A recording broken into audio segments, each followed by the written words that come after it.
Welcome back.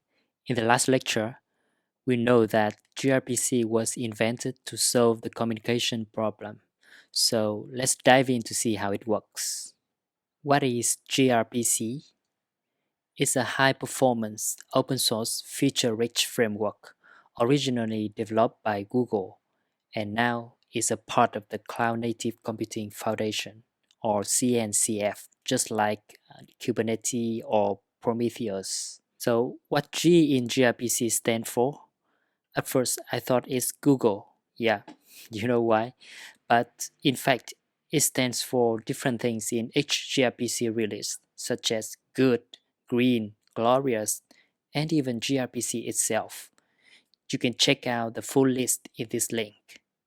Okay, how about RPC? Well, RPC stands for Remote Procedure Calls. It's a protocol that allows a program to execute a procedure of another program located in other computer.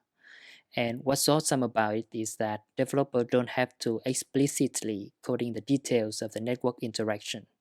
It's automatically handled by the underlying framework. So in the client code, it looks like we are just calling a function of the server code directly. And it works even if the codes on the client and server are written in different programming languages.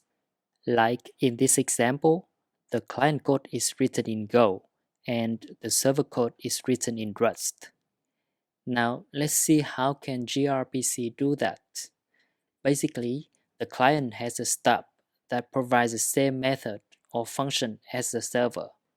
The stub is automatically generated for you by gRPC.